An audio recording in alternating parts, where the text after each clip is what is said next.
Você já se sentiu sufocado por pilhas de processos na sua mesa?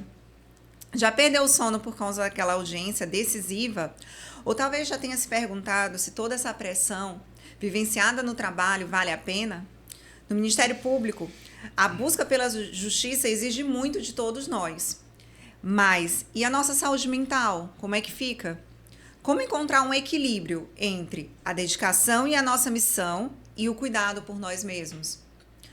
Sejam bem-vindos a mais um episódio do podcast Além dos Autos. Hoje, eu, Lícia Cavalcante, juntamente com meus colegas Érica Beckman e Felipe Rotondo, temos a honra e o prazer de receber o psicólogo, analista ministerial do Ministério Público do Maranhão e também do Tribunal de Justiça do Maranhão, Eliandro Araújo. Seja bem-vindo, Eliandro.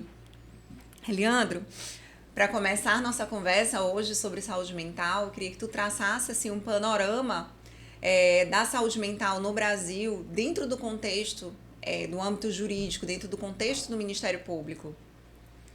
Então, obrigado pelo convite, né? Saindo além dos consultórios também, né? Além dos autos e aí vindo além dos consultórios para falar um pouco aí de saúde mental. Agradecer muito o convite de vocês, né? Eu acompanho o podcast, né? Então, quando fui convidado, eu fiquei muito feliz para falar aí de um assunto que até essa semana eu comentei em outro momento, eu disse assim, virou assunto do cafezinho a saúde mental, né?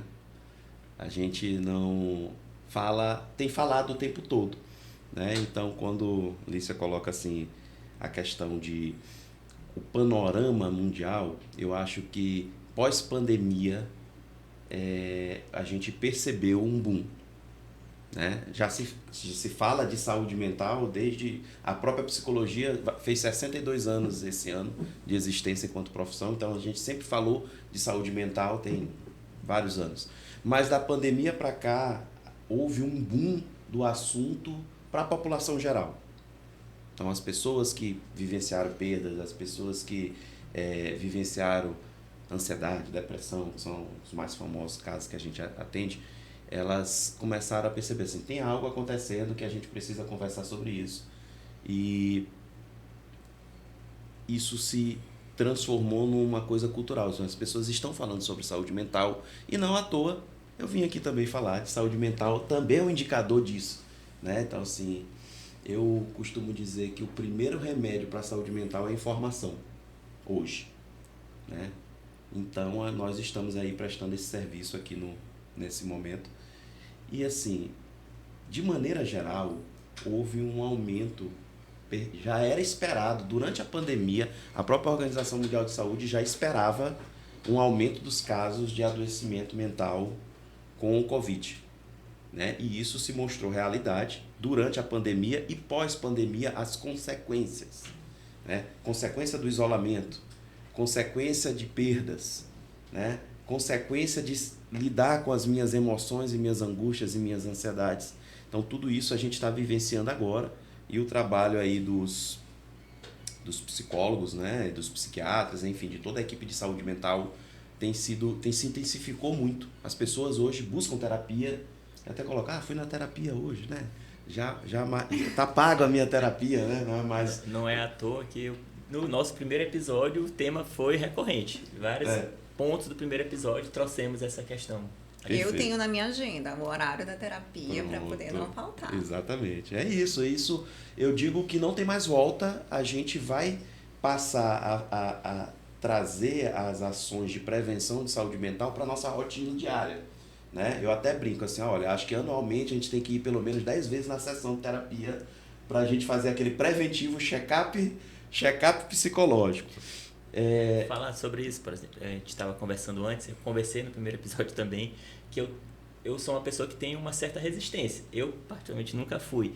Qual o conselho, ou então qual a orientação que dá para aquela pessoa perder essa barreira, para ir a primeira vez buscar o consultório para poder entender como funciona, como é que ela vai lidar com esse tratamento. Fazer até aquela limpeza, né? Porque eu acho que quando falaste aí de 10 sessões, pelo menos, é para que a gente faça aquela limpeza emocional, né? Que é aquele lixo que a gente joga às vezes para trás e que às vezes a gente precisa esvaziar, colocar um pouco para fora, né? Até para se entender melhor.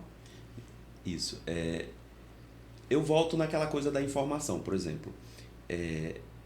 A terapia, ela é uma ação de desenvolvimento humano. Então, você busca a avaliação do terapeuta, o momento da terapia, para avaliar o seu estado atual, as suas potencialidades, aonde você pode chegar, aonde você pode se desenvolver. Então, eu gosto de dizer que terapia é desenvolvimento humano. Então, eu vou no terapeuta para que ele avalie quais são os pontos que eu posso melhorar. Essa é a primeira informação que eu acho legal pontuar. A segunda é que é um método científico. Não é achismo, não é esoterismo, não é adivinhação. Ninguém entra na mente de ninguém para descobrir as verdades, né, os segredos mais sórdidos da pessoa. Não, a gente tem um método científico aprovado e liberado para uso. E o profissional vai fazer o uso disso e vai ter ali, se você pedir um relatório quais são os procedimentos que você está utilizando no meu tratamento, ele tem a obrigação de escrever e lhe mandar. Né? Então, é um método de desenvolvimento e é um método científico. Eu acho que aí dá uma segurada, assim, poxa, então eu vou arriscar. Né? E lá no momento terapêutico, né, as diversas técnicas, tem inúmeras técnicas, né? E aí você vai construindo o plano de trabalho com o profissional. Né? Ele não vai assim te impor nada. Você vai dizer assim, eu gostaria de caminhar por aqui. E aí se constrói um tratamento, vamos dizer assim. Como, assim, para quem nunca foi como eu, como é que seria a primeira consulta? O que é que normalmente o paciente pode esperar daquela primeira consulta? Pronto. A primeira consulta, ele pode esperar, primeira coisa, um espaço de acolhimento. O local de terapia é um local que não julga, diferentemente até da rotina de trabalho jurídica, né? Que está muito envolto o julgamento, no ambiente terapêutico está envolto o acolhimento.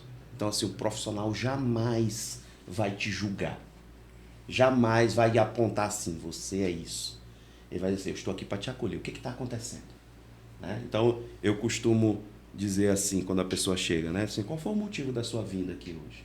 Eu nem sei o que eu gostaria de dizer. Me obrigaram a vir. Me obrigaram a vir. Mas assim, você vindo, você imaginou que poderia falar de qual assunto? Tá acontecendo tal coisa, eu estou estressado, eu estou muito atarefado, falando de situações de trabalho, né?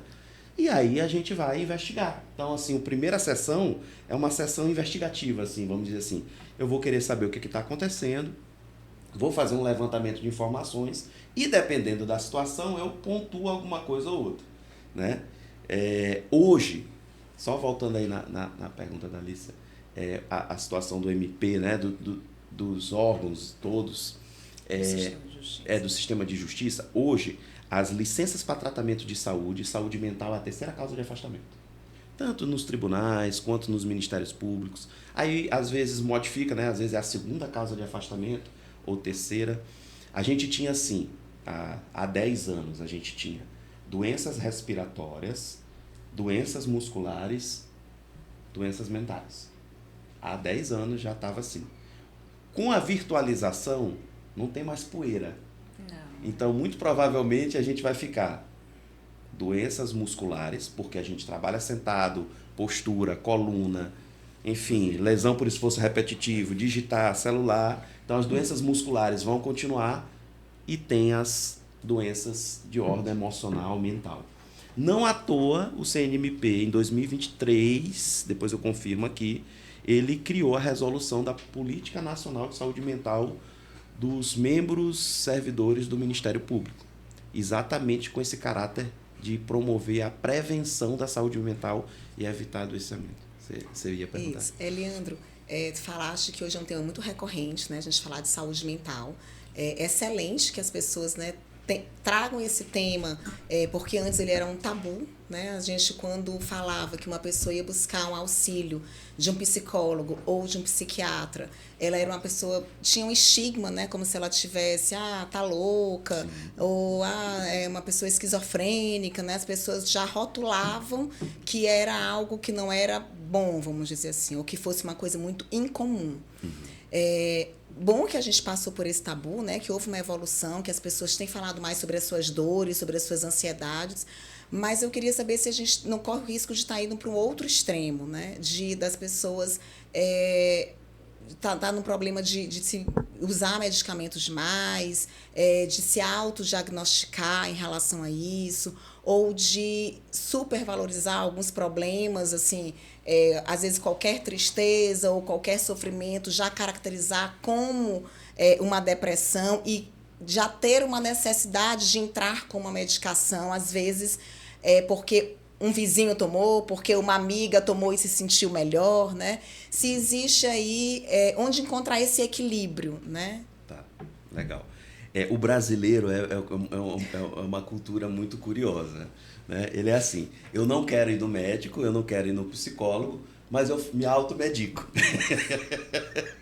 O brasileiro é sensacional. Então, precisa ser estudado pela NASA, exatamente aquele meme aí que a gente lê por aí, né? Tem muito disso. Hoje a gente encontra pessoas que ainda têm um mito de não ir.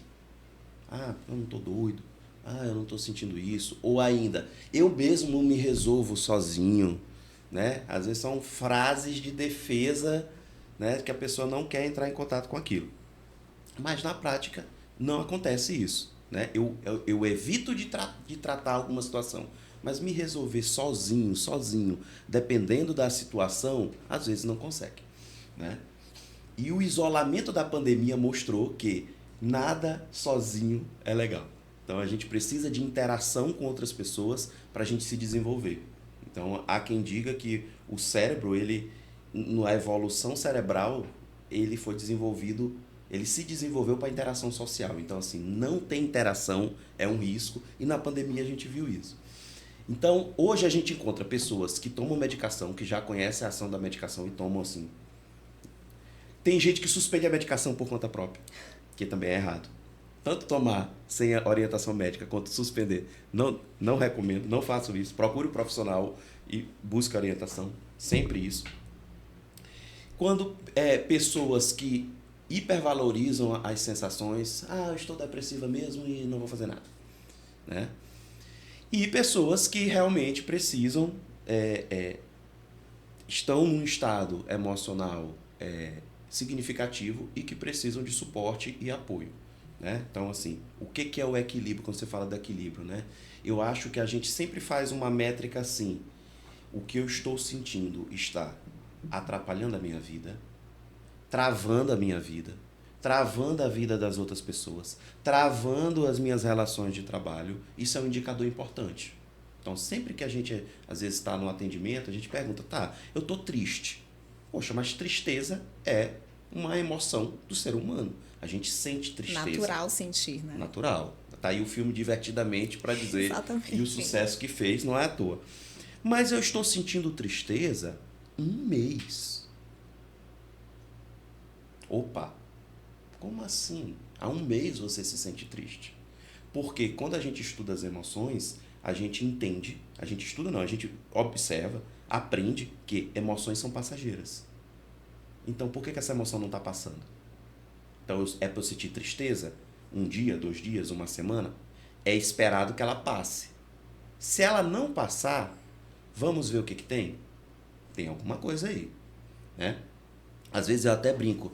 A pessoa diz assim, qual é o seu objetivo de vida? Eu disse, eu quero ser feliz. Aí isso vai ser passageiro. Porque a felicidade é uma emoção. E a emoção é passageira. Exatamente. Então, assim, ou tu vai fazer sempre atividades que gerem a sensação de felicidade, porque esperar que uma emoção que você sinta hoje, se sinta feliz hoje e continue o resto da vida feliz, tem algum problema. Porque a emoção que continua tem alguma coisa que precisa se verificar.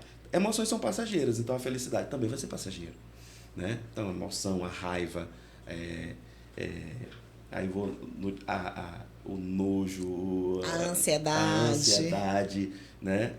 Depois a gente vai falar um pouco melhor sobre a ansiedade, que é um capítulo à parte hoje. Mas todas elas têm que passar. Emoção é passageira. Se eu estou passando muito tempo sentindo algo, mesmo sendo alegria, né? Aquela pessoa que ri em velório, né? Opa, o que está acontecendo que essa emoção não passou, que ela está ali constante? Aí cabe uma avaliação. E aí o profissional, o psiquiatra, o psicólogo, o enfermeiro, ele tem os protocolos de atuação dele. Então ele vai fazer as entrevistas, ele vai fazer as anamneses, ele vai fazer os testes psicológicos. E aí, no caso do psicólogo, né, a medicina tem os seus testes, seus questionários, a enfermagem também, enfim, outros profissionais. E aí ele vai levantar indicadores para ele concluir o que está acontecendo. Então, assim, eu perdi meu pai na pandemia e eu estou um mês triste. Aí a gente sabe que na literatura que trata sobre o luto, talvez esse mês triste está dentro de o que é esperado.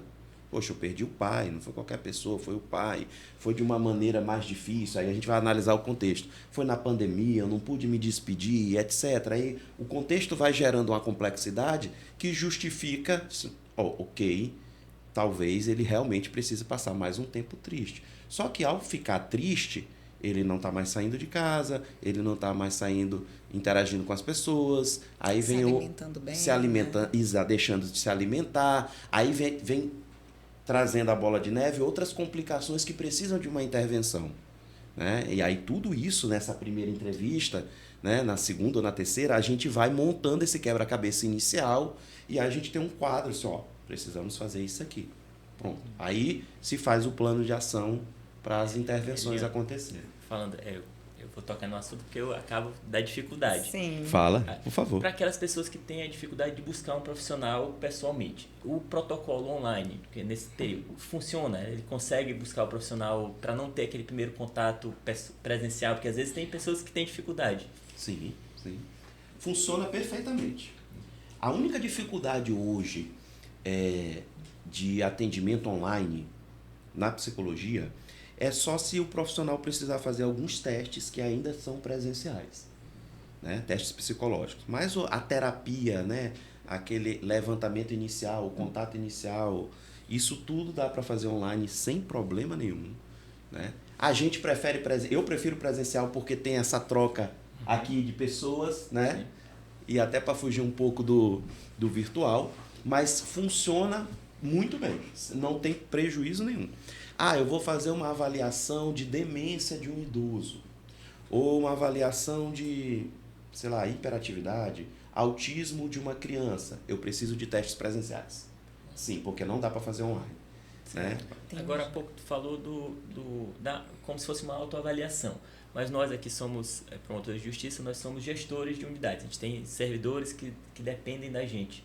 Como a gente pode, detectando esses sintomas, tomar providências? Qual seria o protocolo para a gente agir? Já no exercício profissional de vocês? Isso. Tá. Você ia fazer outra pergunta? Não, era complementando o que o Felipe está falando, porque eu acho que ele falou de uma forma mais ampla, né, na questão da saúde mental, mas aí eu queria levar lá mais para o lado específico. Como que a gente consegue identificar determinados sinais, né, naquelas pessoas que nos odeiam, ou até em nós mesmos, de que aquelas emoções, como tu falaste, todo mundo sente tristeza, todo mundo sente ansiedade, mas até que ponto aquelas emoções, aquela tristeza, ela tem que ser observada, quais são os sinais que eu devo ficar atento para que aquilo ali já passe a ser um sinal de alerta, que já dá sinais de que não é tão normal assim, de que há necessidade de uma busca profissional, de ajuda. Então, assim, eu queria entender quais são os sinais, tanto para nós, quanto para as pessoas próximas, no caso do ambiente de trabalho, especialmente. Tá. Então, assim, muito focado em ambiente de trabalho, né? Assim, você está ali na sua unidade, fazendo a sua função, né? Você tem as tarefas jurídicas, vou usar esse termo, né? As tarefas administrativas. Você que conhece a sua equipe, você consegue perceber pela observação Poxa, Eliandro tá diferente hoje. Até então, não sei o que ele tem. Eu sei que ele tá diferente. Ele tá a semana toda diferente. Ele tá mais irritado. Ele tá respondendo grosseiramente para as pessoas, por exemplo. Ou ele tá mais lento. Ou ele tá tendo dificuldade de fazer a tarefa dele. Você consegue observar, e isso é legal, esse comportamento de observar, porque é o que a gente treina na terapia. A gente treina a observar os outros e observar a gente, né? Então, eu consigo observar que aquela pessoa que estava de um jeito, de repente, não foi de uma hora para outra, mas assim, eu comecei a perceber que ele está diferente. Então, esse é um indicador. Não um indicador de que ele precisa de um tratamento imediato, mas um indicador de que você pode abordar essa pessoa e dizer assim, tá tudo bem? Né? Lembra que a terapia é através da fala, então falar é muito importante. Então, a gente vai começar o setembro agora, né, que é a campanha de prevenção do suicídio, e sempre nessa campanha a gente fala assim, falar é importante. Então, se você na sua unidade, enquanto gestor, tem esse diálogo com as pessoas vão te procurar quando não estão bem, porque elas se sentem seguras para falar o que está acontecendo. É até um conceito que as empresas estão trabalhando agora, segurança psicológica. E uma das características principais dos ambientes de trabalho que promove a segurança psicológica é eu poder me expressar. Eu me sinto seguro para me expressar. Para dizer, estou me sentindo, não estou legal, estou me sentindo assim.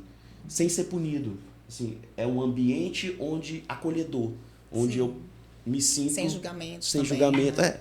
Acaba que no fazer de gestor a gente julga alguma coisa ou outra, né? É inerente. Mas assim, ele sente que ele pode se expressar, é acolhido e vai receber uma orientação. É diferente daquele ambiente onde ele não pode falar nada, que ele vai ser punido. Né? Isso aí me leva muito a psicologia que a gente aplica dentro de casa com os nossos filhos, né? Que fazer aquele ambiente... que é o objetivo, né, da mãe moderna, hoje em dia, pelo menos, é construir esse ambiente que eles se sintam à vontade de falar sobre os sentimentos. Então, é mais ou menos isso que a gente tem que levar também para o ambiente de trabalho. Sim. Continuando a questão do protocolo, que até a gente estava conversando antes, inclusive, sobre isso, eu acho que seria legal se institucionalmente a gente tivesse alguns protocolos, né? A medicina, ela é hábia nisso. Então, se a gente aqui, eu estou passando mal, sei lá, infartei. A medicina, ela tem o beabá de tudo que tu tem que fazer. Pega o dedo, bota para cá, a mão para lá, faz ali, faz assim, levanta, respirou, não, faz isso, não respirou, já vai para esse outro lado. Esse é o protocolo que eu me refiro. Então, numa situação dessa, a nível de gestão, poxa, de repente a gente pode pensar, né? A gente está numa cultura de inovação, e pensar em protocolos desse tipo. Poxa, eu enquanto gestor, que sou a liderança da unidade, eu percebo que tem algo, a quem eu aciono? Eu mando um ofício, eu mando para o setor de saúde. O setor de saúde, ele tem uma limitação ética de fazer o quê? Não, então eu vou mandar, de repente, lá para o sub-ADM, por exemplo, que é quem trata das questões funcionais. Vamos mandar para o sub-ADM, o sub-ADM delega, encaminha para o RH já encaminha para a saúde chega lá. Aí tem um protocolo mínimo aqui que eu estou dizendo, né? Mas isso tem que ser regulamentado, isso tem que ser construído, né? Pensado, né? Porque assim, se eu estou passando mal e eu tenho uma ansiedade, depressão, que não necessariamente é provocado pelo ambiente de trabalho, eu tenho direito ao meu sigilo médico. Sim. Aí tem as questões da ética médica, a ética da saúde, né? Então isso tudo tem que ser pensado, né? Porque às vezes eu encaminho a pessoa, mas assim, eu quero saber o que está acontecendo com ele. Assim, olha, infelizmente não vou poder dizer, né? Porque ele é sigilo da pessoa, tem a lei de proteção de dados, tem a lei... Sim. Então, assim, esse protocolo é algo que seria interessante construir. E a política de saúde mental do MP, ela já caminha nesse sentido, né? De criar essas ferramentas a nível de gestão, a nível de saúde, para orientar mesmo, porque o foco é prevenir a gente. Eu acho importante até porque nós não somos da área. Se a gente tiver acesso a um protocolo, a gente pode saber que quando tem aquela situação, há um caminho a seguir. A gente pode percorrer dentro da instituição. Tu tocou aí no comitê que chama de saúde mental no Ministério Público. Como é que chama o órgão? Não, tem a política de saúde mental do CNMP. Mas internamente... Nós temos a seção de saúde, Sim, nós temos internamente, assim, porque o CNMP, por conta da resolução, eles têm um comitê interno. Isso. Né? Então, por exemplo, tem um promotor responsável, que é o Dr. Herbert, promotor da saúde. Eu faço parte, a coordenadora de RH, Fátima. Então, a gente está se reunindo uma vez por mês. Estamos em fase inicial. Assim, o que tem pronto? Não, a gente está se conhecendo e tateando onde que a gente vai construir as coisas. Né? Mas existe já, cada unidade tem pessoas ali selecionadas para representar o MP nessa comissão que hoje a gente se encontra virtualmente, na verdade, né? Essa comissão de saúde mental do CNMP. Eu perguntei porque minha irmã é promotora no Piauí e ela me questionou sobre como estava. Eu também não sabia ainda muito bem como estava funcionando internamente. E assim, Eliandro, tu falaste 2 pontos que eu queria esclarecer, porque assim, tem muitos ouvintes que são de dentro da instituição, de dentro do Ministério Público, então eu acho interessante falar sobre essa questão do sigilo, né? Se a pessoa ela ingressa com pedido de afastamento por motivo de saúde mental, esse pedido ele está sob sigilo e as pessoas não terão acesso ali pelo sistema ou de forma alguma, né? Externamente, não. Nem internamente também? Internamente, os médicos têm acesso. Somente os médicos? Isso. A equipe dos profissionais que atuam diretamente com a pessoa. Certo. Certo, é somente eles. Leandro, eu fui servidor no TJ, lá fizeste. Eu lembro que foi tu que aplicou, avaliou o exame, o teste psicotécnico que eu fiz. Certo. Quando eu ingressei no Ministério Público, você fez o... Passou nos 2. Passei, ainda bem. Porque não, Tá bem. era eliminatório? Não era, né? Não lembro do edital. Ainda bem. Não vou me comprometer aqui. Nós estamos numa fase em que o Procurador-Geral anunciou que vai ter um concurso público. Não sei se tem alguma dica para esse candidato, ou então para ele não se preocupar sobre esse teste. Explica para a gente um pouquinho como funciona e qual é o objetivo desse teste. Tá. Eu vou aproveitar. Façam terapia, candidato. Vai ajudar bastante. Tem que fazer a propaganda. É engraçado que eu atendo muito assessor de promotor e alguns me procuram para ter um trabalho emocional, atendo no MP, inclusive, para fazer um concurso, né? E eu tive um colega servidor que me procurou para se preparar para a prova oral, preparação psicológica para a prova oral. E foi bem desafiador, né? Aí eu digo, cara, tá, vamos lá, vamos ver. O que acontece na prova oral? Eu fui procurar saber como é que era e tudo mais. Quem sabe? Ninguém sabe o que vai acontecer na prova oral. Pois mas o que acontece assim, com candidatos? Essa é a minha pergunta. Assim, eu tenho esse problema muito sério. Aí eu tive que fazer esse preparo aí. Pronto, foi, né? E aí ele fez, o servidor, ele disse, Leandro, geralmente eu tenho uma mentoria, tal, que eu faço, que agora o pessoal faz mentoria para passar em concurso. Ele disse, olha, eles falam que é muito emocional, é muito eu tenho que estar tranquilo na hora. Isso. Beleza, então vamos lá. Aí a gente fez todo um trabalho, eu disse assim, olha, vamos estar preparado para tu acertar, mas também, se tu não souber a resposta, tu não pode ficar nervoso. Porque se tu ficar nervoso, tu não acessa a tua memória. É assim que a memorização funciona. Se eu estou ansioso, eu não consigo acessar a pasta da memória. Então eu tenho que estar tranquilo para acessar a memória. E eu preciso da memória para lembrar da pergunta. Então foi tão legal que a gente treinou até assim. Se você não souber como tu vai fazer o rolando lero na banca para você fingir que tu sabe a resposta. Isso é importante. E a gente treinou, eu gravei ele, assim, ele falou, fala aí, faz de conta que eu sou a banca, eu gravei, aí depois ele se assistiu, eu disse, corrige isso, corrige aquilo, faz isso, faz aquilo. No final das contas, ele passou na primeira etapa, foi para a prova oral, e aí a gente treinou algumas técnicas de autocontrole, de controle de ansiedade, de respiração, né, de como me acalmar, essa coisa toda. E aí no dia da prova, ele foi falar com o mentor dele lá, e aí eu disse, rapaz, o que é que tá acontecendo contigo? Tu tá tão tranquilo, tu tá tão assim, eu disse, eu faço terapia. E aí ele foi pra prova, foi tranquilo, eu até brinquei com ele, eu disse, quando tu estiver na prova lá, vê os outros candidatos como eles estão, se eles estão muito ansiosos, se eles estão conversando, se eles estão se matando de estudar, tenta ficar tranquilo, tu já estudou. Então, a gente fez um trabalho, foi bem legal. Ele não sabia a resposta na segunda pergunta, foram 4 perguntas. Conseguiu. A segunda ele não sabia, ele fez um Rolando Lero, aí começou o Rolando Lero, aí depois ele lembrou do assunto. Na verdade, foi só para ele se acalmar e acessar a memória. Exatamente, né? Exatamente. Eu acho que são os gatilhos mentais, né? Eu não fiz essa preparação, mas eu recomendo que faça, porque eu só fiz uma prova oral na minha vida, que foi do concurso do Ministério Público do Maranhão, passei, ainda bem, mas acordar naquele dia, ficar naquela salinha com 8, 10 candidatos esperando ser chamado, parecia que eu me chamar pro matador ali, ó, chamou meu nome. Imagina a ansiedade naquilo ali, né? Eu passei a faculdade com dificuldade, nunca gostei de apresentar trabalho, falar em público para mim sempre foi uma dificuldade. Aquele momento para mim foi traumatizante. Quando eu terminei minha prova, eu estava tão ansioso que eu lembro, acho que era a doutora Cristina Murti, estava lá esperando. Eu estava andando de um lado para o outro, falando, eu nunca mais vou fazer na minha vida, eu vou ficar no meu cargo, se eu não passar, desisto disso, porque era muito tenso. Por isso que esse tipo de tratamento eu acho que é recomendável, quem está assistindo, eu acho que é importante, porque não é natural que a pessoa vá lá tranquila, é um momento realmente tenso. Sim, exatamente. Leandro, continuando sobre essa questão de ansiedade, assim, a gente vive com vários sintomas de ansiedade.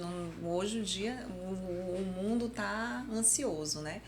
Então, a gente tem ansiedade, às vezes, para fazer uma sessão de júri, eu tenho. Quando eu vou fazer um júri, fico bem ansiosa para me preparar. Quando a gente vai fazer alguma coisa desafiadora que foge da rotina da gente. Então, assim, já gera toda aquela ansiedade. Eu recentemente fiz uma prova ontem, né? Então, assim, e eu fiquei... Deu branco. Eu, assim, tive uma crise de ansiedade ali naquele momento. Enfim, é muito difícil você ser... olha o que a gente fala aqui no podcast. Eu faço audiências semanalmente. Então, assim, é muito difícil você estar numa banca examinadora, de frente para uma banca examinadora, e ali controlar e contornar e fazer técnicas de respiração para tentar se acalmar, tranquilizar e ficar de boa. E fora a ansiedade que você vivencia antes e depois, porque eu ainda vivencio depois. Eu não sei se acontece com todo mundo, mas eu fico me penitenciando por que eu não falei, por que eu não... Sabe, por que eu não lembrei disso? Então, assim, como é que a gente sabe se essa ansiedade ela já é um transtorno ou se ela já é algo natural? Entendeu? Assim, só antes de responder de penitenciar. Eu lembro da pergunta que a mais fácil da prova oral era... Eu fiquei meia hora ali, não sei, eu sabia tudo, mas o nome o examinador queria uma expressão. Eu sabia a questão mais fácil, mas não deu. Felipe, eram os requisitos da legítima defesa, era muito fácil. E eu dei um branco, aí eu tive que responder uma outra pergunta mais difícil, e depois voltou. Eu falei assim, meu Deus, como que eu sei a mais difícil, eu não sei mais fácil? Aí voltou, aí depois voltou tudo, eu consegui responder. Mas olha, a tua pergunta foi ótima, e assim... Ansiedade, a famosa ansiedade, é a coisa mais famosa da saúde mental hoje, é a ansiedade. O Brasil é o país mais ansioso do mundo, estatisticamente, né? É o 5º em depressão, parece, se eu não me engano, né? Mas em termos de ansiedade, o Brasil é o primeiro. Bom, antes da gente falar do transtorno de ansiedade, a gente precisa dizer que a ansiedade é uma sensação humana. Logo, todos nós vamos sentir ansiedade. Então, eu espero, diante de um concurso desse, de extrema importância, que você se sinta ansiosa. Eu ia estranhar se você não se sentisse. Assim, opa, ela não está sentindo nenhum pingo de ansiedade, a não ser que ela tenha sido treinada, que nem o colega foi, né? Aí tem algum indicador de que teve treino. Então, todo desafio, ele mobiliza a sensação de ansiedade. Qualquer que seja ele, qualquer que seja. Tenho que chegar em 5 minutos para pegar meu filho na escola. É um desafio. Vou ficar ansioso. O Vasco vai jogou ontem, né? O Vasco, gosta de futebol. O Vasco jogou ontem, será que vai ganhar? Então, assim, lá no final do jogo, vira o jogo. É claro que a gente fica ansioso. Eu, inclusive, não assisto mais jogo do Vasco, porque eu fico muito ansioso. E fica triste depois. Eu acho que é um assunto que eu tenho que tratar com a minha terapeuta Vê como é que eu faço. Meu filho de 10 anos já tá desse jeito. Pronto. Não assiste mais jogo do Vasco. Só olha o começo e o fim, porque ele tem... Olha o time que ele vai escolher. Mas ele fez uma boa escolha. Então, a ansiedade, assim como a sede, assim como a fome, ela é uma sensação humana. Então, por exemplo, se eu tô com pouca fome, beleza. Estou sem fome. Se eu tô com muita fome, uma fome intensa, eu observo que eu mudo meu humor, eu fico irritado, eu fico impaciente. Isso que significa o quê? Que sensações intensas interferem no nosso comportamento. E a ansiedade vai ser uma delas. O sono é uma delas, né? A sede é uma delas. Então, as sensações humanas, dependendo da intensidade, elas vão conseguir impactar na nossa rotina, no nosso comportamento, nas nossas percepções e até na nossa forma de pensar. Então, a literatura traz assim, qual que é a função da ansiedade? A ansiedade tem uma função, a sede tem uma função, o sono tem uma função, a fome tem uma função. A função da ansiedade, do ponto de vista evolutivo, é preservar a gente dos perigos. É preparar a gente para os desafios. É fazer com que a gente seja protegido das adversidades. Essa é a função evolutiva da ansiedade. Só que antes, a nossa preocupação, antes que eu digo pré-história, era o Tiranossauro Rex, né? Era, sei lá, se tem comida, sim, era fogo para aquecer a caverna. Hoje, tudo virou um problema para a gente enfrentar. Tudo virou um Tiranossauro Rex. Se eu não chegar no horário para pegar meu filho, eu me culpo por não ser um bom pai. Olha o nível de complexidade que eu vou juntando as coisas do dia a dia, e isso faz com que a minha ansiedade, que devia estar aqui, vá para cá.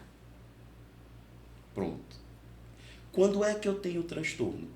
Quando eu fico muito tempo com essa ansiedade aqui em cima, não faço nada para ela descer, e chega um momento que eu não aguento a intensidade dela.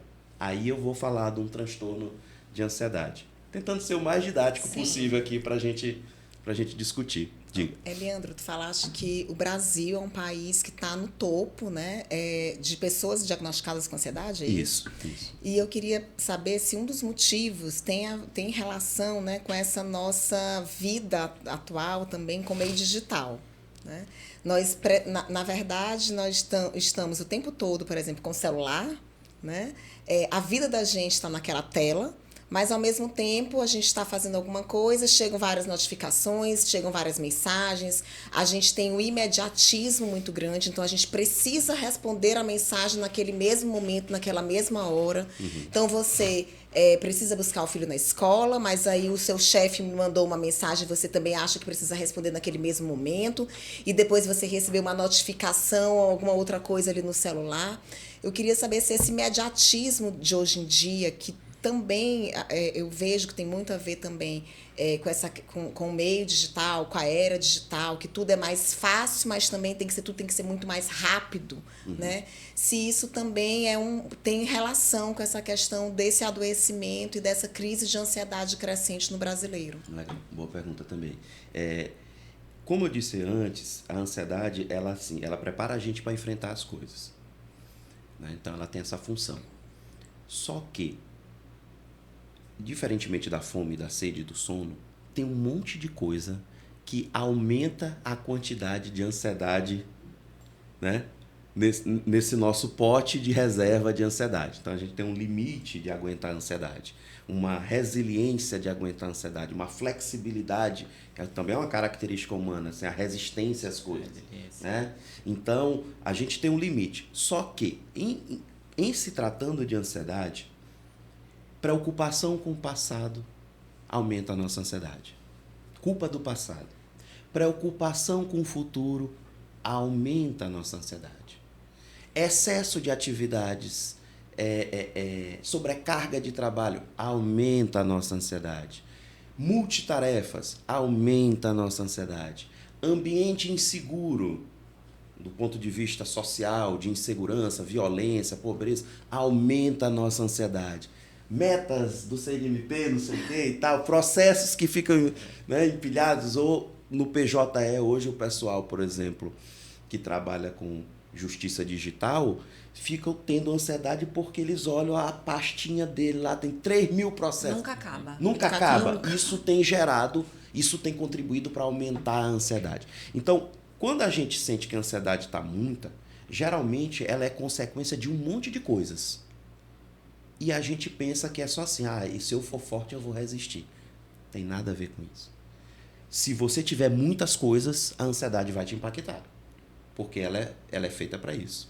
E às vezes, ela te impactar é a única forma que teve de tu parar. Dada a demanda e a rotina da vida e etc. Né? Eu nem falei da tecnologia ainda, né? Sim. Então, se eu coloco a aceleração da tecnologia, eu vou me sentir muito mais ansioso. Senso de urgência, eu tenho que responder ontem, Isso. anteontem. Eu tenho que responder antes da pessoa mandar mensagem. Né? Senso de olha só, eu mando uma mensagem para você, você não leu, eu interpreto que você está com raiva de mim e sofro. Exatamente. Então, olha as antecipações que eu começo a construir, sem eu nem saber, de repente, tu está dormindo, tu não leu a mensagem, mas eu interpretei que tu não quer falar comigo. Então, as situações vão acontecendo e a gente vai gerando interpretações.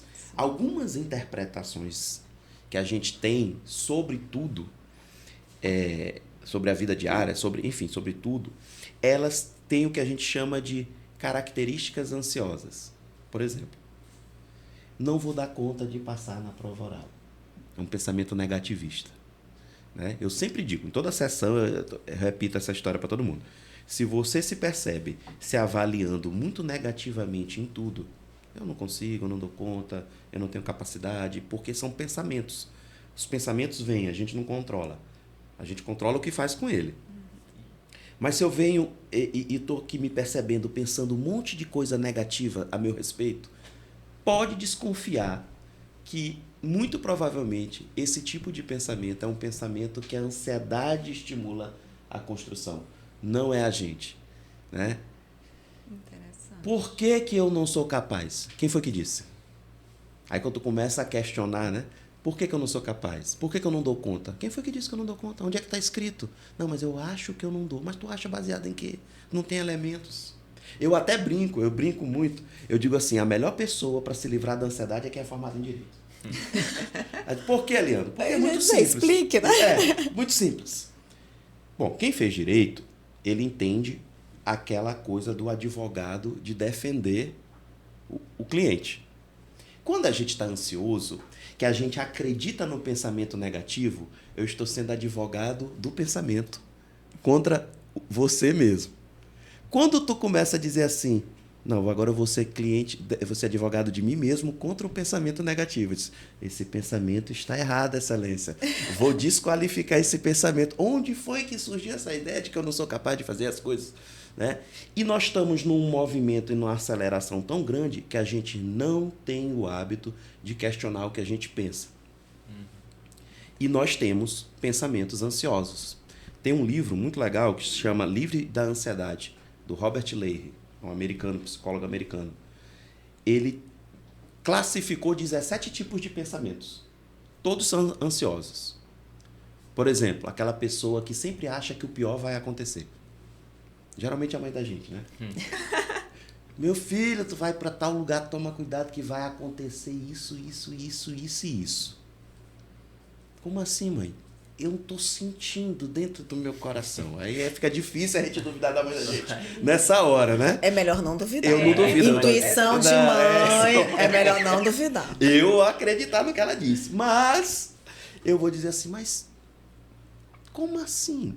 Não sei, só sei que é assim. Pronto. Esse tipo de descrição, onde a gente acha que vai acontecer, mas a gente não tem justificativa nenhuma, muito provavelmente é um pensamento catastrófico, que a gente chama, que é um tipo de pensamento ansioso, né? Ou previsão de futuro, vai acontecer. Tem outro que é muito legal, leitura da mente, um tipo de pensamento ansioso. A Alicia está me olhando, eu acho que ela está pensando assim de mim. Como? Não sei, acho que é a minha intuição. E o brasileiro, para piorar, tem uma intuição, né? Só que a intuição dele nunca é os números da Mega Sena. É sempre coisa negativa. Então, essa característica de muita negatividade, a gente tem que estar atento, porque pode ser características ansiosas. Pode até nem ser que eu tenha um transtorno de ansiedade. Que é quando eu... Que foi aquela pergunta, que é, né? Voltando à questão do transtorno, como é que a gente consegue identificar, né? Isso aí eu ia perguntar, porque eu me considero uma pessoa ultra ansiosa. Isso. Eu até cheguei a melhorar, acho que eu li 7 hábitos de uma pessoa altamente eficaz. Tem um dos hábitos que tentar buscar evitar influências externas. Certo. Eu acho que cabe mais ou menos com o que tu disse. O que eu não posso influenciar, eu tenho que trabalhar para que aquilo não influencie minha emoção. Quando eu consegui entender isso, diminuiu bastante minha ansiedade. Por quê? Se eu não posso controlar, não é culpa minha, então bora tratar o que eu posso controlar. Isso acaba diminuindo um pouco a ansiedade. Mas eu também não sei me diagnosticar se eu tenho o transtorno ou não tenho. Porque não é para você se diagnosticar. Eu sei. Tá vendo aí? Procure um profissional. Muito bem. Boa, Érica. Érica Tá vendo certa. aí? Terapêutica, foi uma intervenção terapêutica. Mas olha só, o transtorno, ele te incapacita de fazer tua vida diária comum.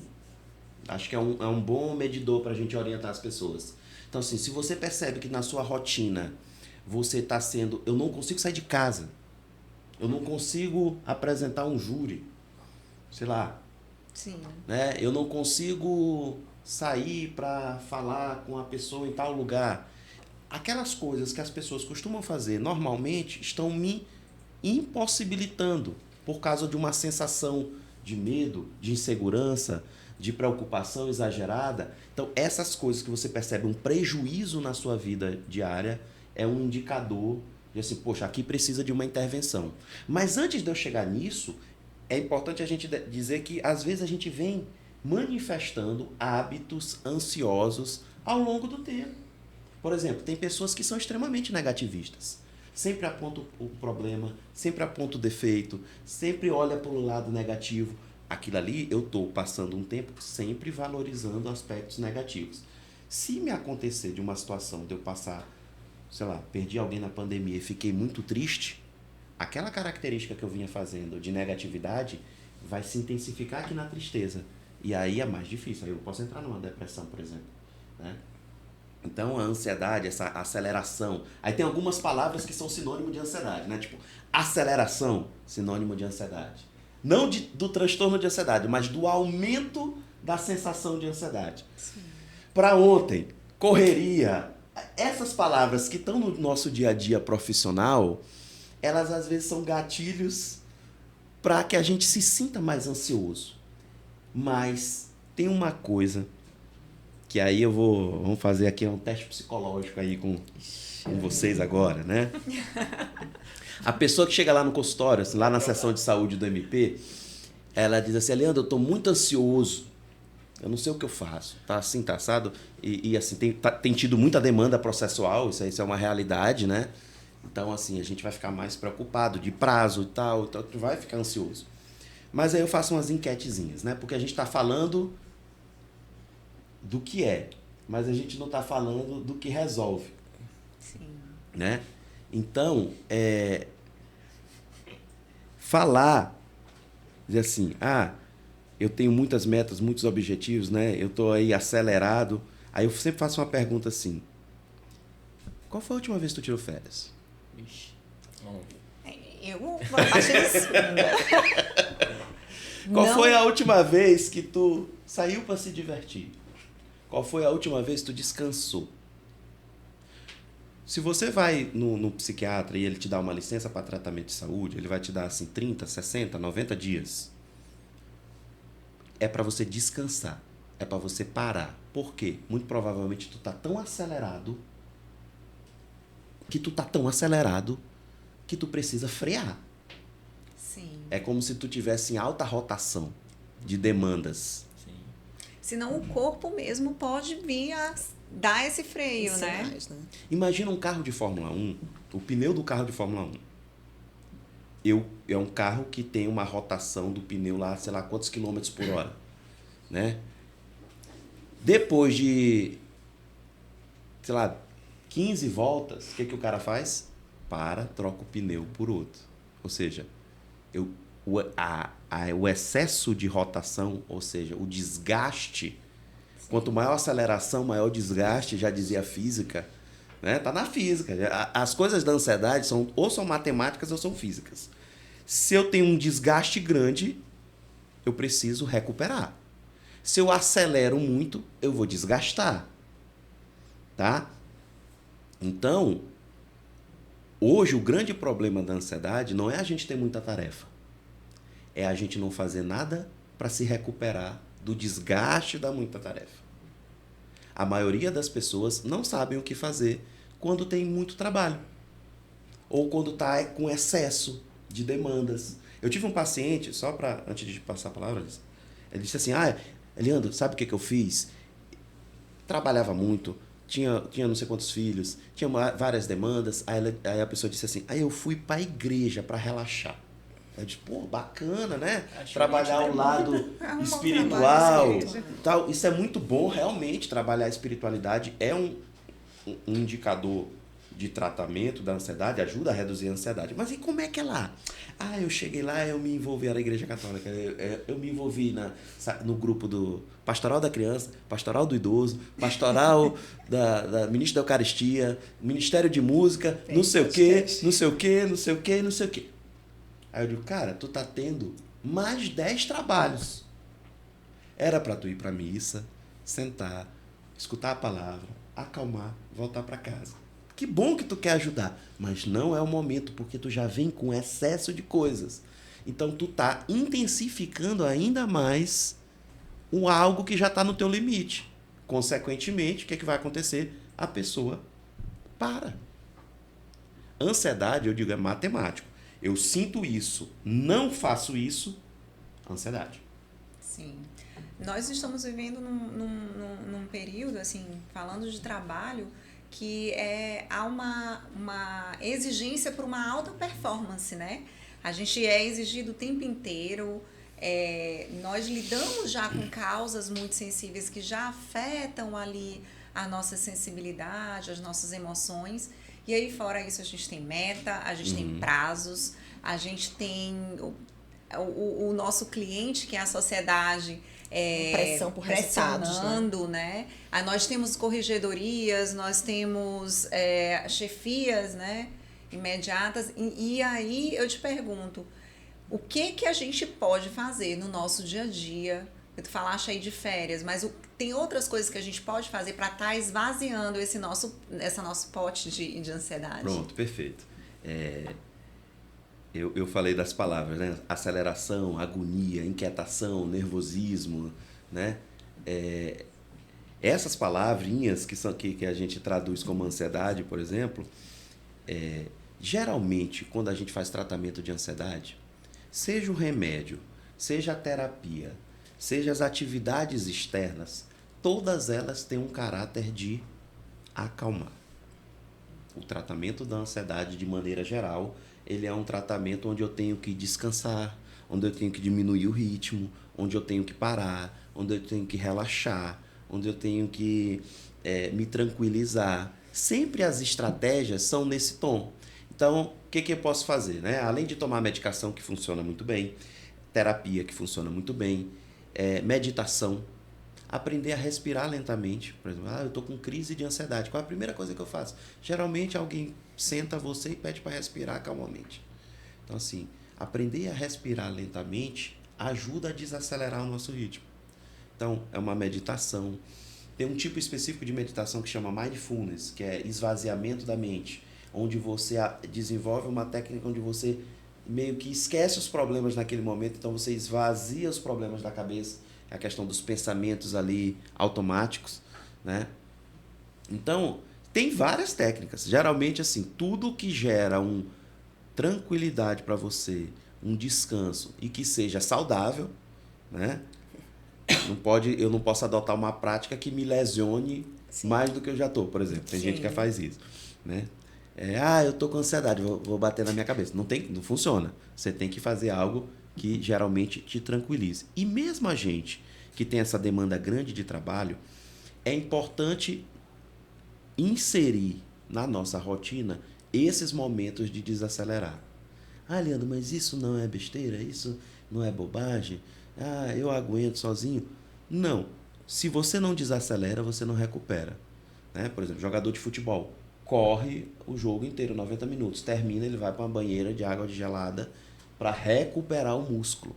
Quer dizer, a gente recupera o músculo, mas não recupera as emoções, as sensações. Então, a gente tem que ter esse trabalho, sim. Então, aí tem as férias. Aí a gente tira as férias, a primeira semana é fazendo coisa. Ou então tira férias para fazer cirurgia. Ou então tira férias para resolver outro problema. A gente nunca tira férias para descansar. E aí não tem como não ficar ansioso. Né? Então, eu preciso parar mesmo. Tem um componente cultural que quando a gente diz que eu falo para as pessoas que tem que parar, aquela coisa do ócio criativo, é parar e não fazer nada. A pessoa diz assim, não, mas isso é coisa de, entre aspas, né? Vagabundo. Ficar sem fazer nada é coisa de vagabundo. Ou os concurseiros escutam muito essa. Enquanto uns dormem, eu estou estudando. Bom, o cara que está estudando de madrugada, ele está prejudicando o cérebro dele, porque ele precisa dormir. Para desenvolver neurotransmissores para que ele consiga produzir até melhor no dia seguinte. Mas não, mas eu vou passar a noite em claro estudando porque eu vou absorver mais o conteúdo. Não, ele não está entendendo como a neurociência funciona. Eu tenho que dormir de noite. Né? Dormir é um preventivo de saúde mental. Leandro, Lícia citou várias coisas presentes na nossa carreira, né? Como essa pressão, o trabalho que a gente tem, um contato com o sofrimento, né, humano, com muita violência, casos, às vezes, também de, por exemplo, de abuso sexual, que são coisas que mexem muito com a gente, que isso traz um desgaste emocional, né? E aliado a isso tem a questão da alta produtividade, da caixa do PJE, que os processos chegam, né, o tempo todo, e aquela caixa está lotada e eu preciso esvaziar. Fora isso, eu tenho que responder aqui, eu estou fazendo alguma coisa e tem uma mensagem, eu estou respondendo.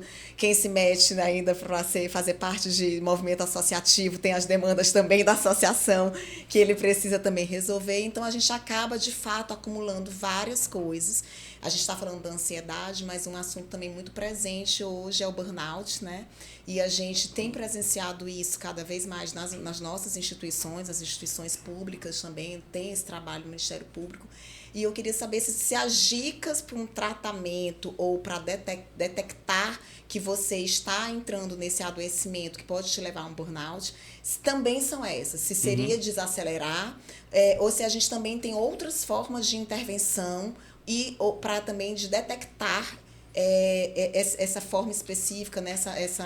Não sei bem se eu, né, me desculpe porque eu não tenho conhecimento, se é a doença ou se é, na verdade, um sintoma, não sei exatamente como caracterizar o burnout. Tá, o burnout é um esgotamento, o nome exatamente esse, eu queimei o pavio, né? Fiquei esgotado, e o burnout ele é consequência de um estresse crônico.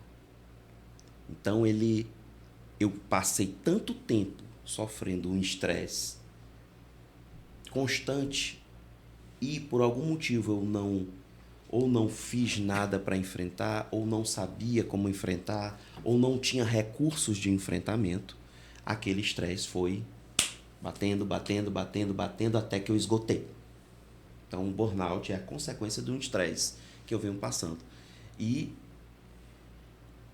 soluções para estresse a gente tem, né? E eu vou dizer uma que é muito importante, é super simples, mas é muito importante, autoconhecimento. Eu preciso entender que, poxa, hoje, essa semana, eu fiz uma atividade, sei lá, de violência contra criança e adolescente, e isso me impactou de tal maneira que hoje eu estou, sei lá, chateado, triste, irritado, né? Então, poxa, eu estou mais irritado, eu quis fazer uma coisa e não funcionou, sei lá, tem que o Ministério Público tem essas coisas, né? Você entra com uma ação e depois não acontece, aí tem aquela frustração, né? Então pronto, vamos colocar uma situação dessa. E aí eu me irritei. Aí eu me conhecendo, estou irritado. O que eu posso fazer para aliviar minha irritação? Tem essas técnicas aqui, que eu aprendi inclusive lá na sessão com a Leandro, né? Aumentar minha produtividade aí. A partir do mês que vem vou booms de atendimento. Vou produzir bastante. Eliandro teve lá em Bacabal e aí aumentou bastante a produtividade. Todos, né, os servidores foram buscar. Está sendo bem legal. Tem acompanhado bom. muita gente, tá muito legal. E ver o desenvolvimento das pessoas é bem legal. Então, eu começo a entender como eu funciono. O autoconhecimento é isso. Eu começo a entender como eu funciono, como eu reajo e o que me impacta. Né? Pô, se eu sei que tal situação me impacta mais, como eu posso agir de maneira preventiva? E aí você evita de chegar no burnout. Porque se você perceber que está muito estressada, você vai saber que talvez no final de semana você precise não fazer nada para você se recuperar. Né? Então, o conhecimento é muito importante na saúde mental. Não à toa a política do CNMP de trabalhar a prevenção com todos. Com todos. Porque ninguém está isento de ser impactado pelo estresse. E a cada vez mais nós estamos estressados. Mais ainda. Né? Vou dar um exemplo de um colega meu, que é o Cristiano Nabuco. Eu sempre faço propaganda dele. O Instagram dele é @CristianoNabuco. Ele é psicólogo da USP. Coordenador do núcleo clínico da USP de dependência tecnológica. Ele só atende pessoas, adultos e adolescentes, que estão viciados em computador, em jogos, em celular. E é o mesmo nível de gravidade de vício, por exemplo, do álcool. Isso aqui, esses podcasts são uma terapia para mim, que eu fico 1 hora sem mexer no celular. Exato. 1 hora. Por exemplo, aí ele faz uma brincadeira, ele diz assim: se você ao dormir, a última coisa que você faz é olhar o que tem no teu celular, e aí tu vira o celular aqui na cama e dorme, e ao acordar, a primeira coisa que tu faz, depois de abrir o olho, lógico, é pegar o teu celular para tu ver o que aconteceu de madrugada. Geralmente nada, porque tava todo mundo dormindo, né? Cuidado, você pode estar entrando no primeiro degrau de uma dependência tecnológica. Olha aí, Felipe. Né? Então é um cuidado, porque a gente nem se dá conta, a gente fica aqui, ó. Isso.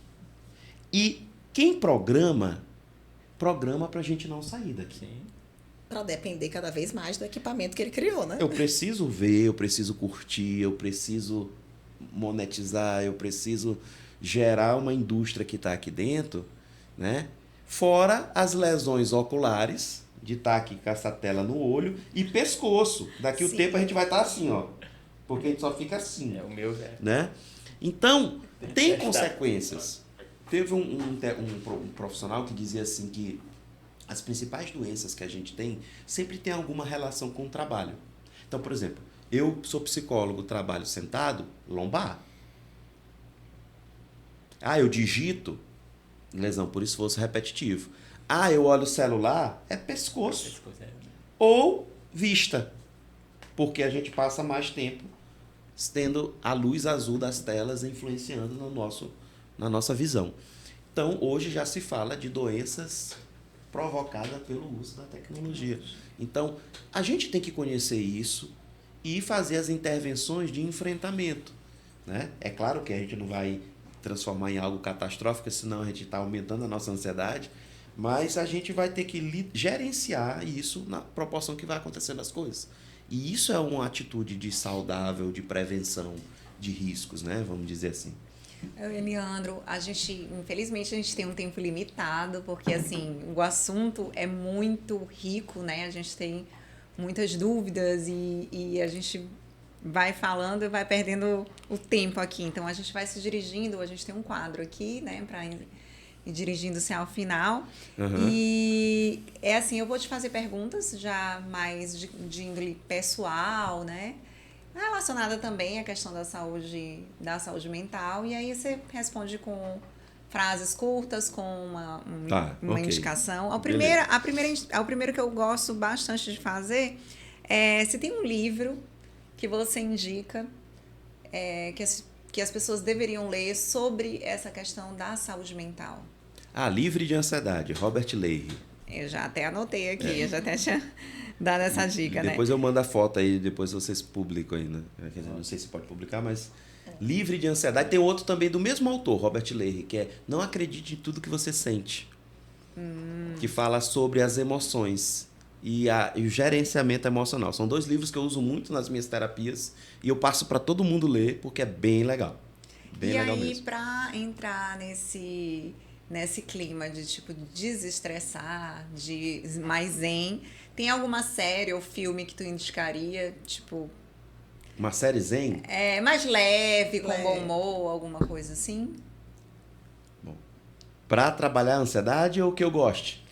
Não, que Porque tu se eu for indicaria pra vou gostar, vai pessoa. ser cultura pop. Pode ser que você Uma goste. indicação, por exemplo, É, uma uma pessoa indicação. que chegou lá no teu consultório, eu vou te indicar isso pra relaxar, né? É. Deixa eu ver. Tá. Séries, são tantas. Filmes. Geralmente filmes, eu vou dar por categoria então, né? Filmes que divirtam, filmes que deixam a pessoa leve, filmes que tranquilizem, que tem essa temática assim, mas não vou conseguir falar um nome aqui específico de Emily um. Tipo, Paris. Filmes Coisa assim leve, doces, né? né? Filmes muito violentos, de muita explosão, de muito sangue, de muita coisa assim, de ação, às vezes, dependendo da pessoa, né, pode estimular mais negativamente. Então, filmes mais suaves, né? Ou documentários, ou programas de natureza, enfim. Mas dei a dica do filme pop aí, Pode ser. Olha, mas é o meu, coitado, vai deixar todo mundo ansioso. The Last of Us, é muito bom. que é da HBO, que é baseado num jogo de videogame, mas esse é de zumbi, então isso aí vai deixar todo é mundo muito ansioso, esse é catastrófico, mas enfim. Eu me divirto porque eu sou jogador de videogame, então eu gostei muito da série. Tem algum hobby ou atividade que te ajuda a cuidar da tua saúde mental? Tem música, teclado. E escutar música também. E caminhar na praia. Pra mim funciona muito bem. Ai, E caminhar na praia escutando música, aí, Adoro também. Melhor ainda. andando na beira da água, então assim, perfeito. Né? Mas Não se encontrou lá, a gente vai se encontrar. vamos nos encontrar, vamos Esse combinar. daí também é um hobby da Érica. Eu gosto muito de viajar também. Para viajar, pra mim, tem um efeito terapêutico muito bom. Pra mim De também. desestressar mesmo. Assim, Se de... você não gosta de viajar, Quase Nossa, nunca. pra mim é muito legal. Qual o conselho que você daria para o seu eu mais jovem sobre como cuidar da saúde mental? Faça terapia. Porque você foi concurseiro também, então assim, Fui. na sua época de concurseiro, o que você daria para aquele jovem Eliandro que prestava concurso? Legal, boa pergunta. Sabe, nunca parei para pensar nisso, mas assim, eu sempre fiz concurso de maneira leve, né? Na época que eu fiz, foi 2005, eu estava saindo da faculdade, e aí foi um boom de concursos. Aí foi TJ, MP, Polícia, TRE, Prefeitura. Eu fiz esses 6 concursos, eu passei nos 6. E aí, uns mais próximos das vagas, outros nem sei que ia ser chamado, por exemplo, no TRE, só era uma vaga. Eu passei lá atrás. E aí... Mas eu sempre fiz a prova de maneira tranquila. É uma coisa que eu sempre digo para os concurseiros, assim... porque eu vou fazer a prova do concurso tal. Eu disse, cara, mas o que é a prova do concurso tal? Porque... Olha só como as pessoas dizem. É porque é a salvação da minha vida. Aí eu digo, se tu chegar com esse desafio desse tamanho, tu vai ficar ansioso. O que é uma prova? É um papel com questões para tu resolver. Não é mais leve? Sim. É um exercício de fixação que se tu tiver praticado antes, ou tu chutar, ou Deus te inspirar, ou tu saber as respostas, tu vai passar. Vai passar. Então é mais leve a pessoa assim, eu nunca tinha parado para pensar nisso. Eu digo, pois é um papel com questões, então treine questões. Pratique. Treine, você passa. Aí ele... porque se tu pensa chegar com a salvação da minha vida, ou então assim, é o maior sonho da minha... A gente sabe que é o sonho, só que na hora da prova, a gente deixa a emoção do sonho de lado. Assim, não, vamos tratar friamente, frio calculista, né? Imagina se o médico numa cirurgia pensasse assim, meu Deus, se eu errar, essa pessoa pode morrer. Ele não ia conseguir fazer cirurgia de ninguém. O foco é outro. E o foco é, a pressão tá quanto? Tal, o corte, sutura, não sei o quê, tarará, não sei o quê. Ele não pensa que a pessoa vai morrer, senão ele não consegue fazer a cirurgia. Então, assim, é tirar o foco ansioso e deixar reduzir o tamanho do Godzilla, vamos dizer assim. Sim, deixar mais real. E tem uma frase que você gostaria de deixar de inspiração para os nossos ouvintes? Pode ser uma frase nerd? Pode. Gostei. Com grandes poderes vem grandes responsabilidades. Você tá Muito bem. pegando aí o Homem-Aranha. Uncle Por quê? Ben já era um sábio. Porque a informação da saúde mental é um grande poder que a gente tem, assim, de... Poxa, se eu sei o que fazer com a ansiedade, no dia que eu me sentir, eu não vou ficar preocupado, eu vou só fazer. E aí, com esse conhecimento, eu posso ensinar outras pessoas também, ajudar outras pessoas. Então, com grandes poderes vem grandes responsabilidades. Está aí a frase aí clássica do Tio Ben. Pronto. O Eliandro, muito obrigada. Obrigada por receber o nosso convite com carinho e vir aqui hoje, né? Estar dividindo conosco o teu conhecimento. Você é sempre muito prestativo, todas as vezes que é buscado, sempre é muito solícito, e te agradeço demais a tua generosidade de dividir o teu conhecimento. E já fica o convite para outras vezes, porque eu acho que ainda ficou algumas coisas que a gente ainda queria esmiuçar, aprofundar, perguntar, mas é porque realmente é um tema muito atual e muito profundo, né? E que diz muito respeito não só à nossa vida no trabalho, mas também a nossa vida privada, né? Isso. Então é um tema muito, muito rico aqui pra gente. Muito obrigado por ter vindo. Eu tenho certeza que todo mundo gostou. Eu estava ansioso por esse episódio, porque não é um tema. Eu sou um pouco resistente. Ficou aqui do meu lado, eu ia te avaliar, né? Pois é, eu tenho certeza que estava sendo avaliado. Não, com certeza não. Mas foi uma conversa muito boa e tenho certeza que estimulou, pelo menos, a buscar mais conhecimento sobre. Quem sabe um dia eu chegue a fazer terapia. E também, assim, também compartilho do mesmo entendimento aqui de Lícia, a mesma sensação de que faltou tempo para a gente tratar de vários outros temas aqui, ou de aprofundar. Mas, assim, já que nós estamos no Setembro Amarelo, né, queria aproveitar, né, esse episódio para que as pessoas que estão nos ouvindo e que estejam passando por algum problema de saúde mental, de estresse, de muito estresse, que elas não sintam como uma fraqueza buscar ajuda, que busquem ajuda dos profissionais, ou então na sua rede de apoio, famílias, amigos. E também tem alguns canais, né, Leandro, que se você puder também passar como uma forma de informação, que a informação é poder, né, para que as pessoas possam também buscar uma ajuda em caso de necessidade. Ótimo, legal. Eu que agradeço assim, o convite. Para mim é sempre uma satisfação falar do trabalho, falar da saúde mental, falar da psicologia, né? É meio que uma missão minha levar essas informações para desmistificar mesmo o trabalho do psicólogo, né? No Ministério Público especificamente, para todos os servidores e membros, né, nós temos o setor de saúde, né? Então a gente tem atendimento em clínica médica, atendimento em psiquiatria, atendimento em psicologia, agora nós temos nutricionista, né? Inclusive eu faltei na sessão de hoje que eu iria, mas semana que vem eu retorno. Então, assim, e eu brinco, eu digo assim, gente, nós temos atendimento psicológico 0800, de graça. Vá lá, nem que seja para conversar, para saber como está o clima, né? no mundo. Mas assim, faça uso, porque é um trabalho de desenvolvimento, é um trabalho de recuperação, é um trabalho de saúde. Então, assim, tá aí Lícia lá com o pessoal de Bacabal também que aderiu em peso, né? Então, assim, o pessoal do interior do Maranhão pode fazer online. Então, assim, nós temos o setor lá pronto para intervir e ajudar quem precisar. Então, podem procurar a gente, né?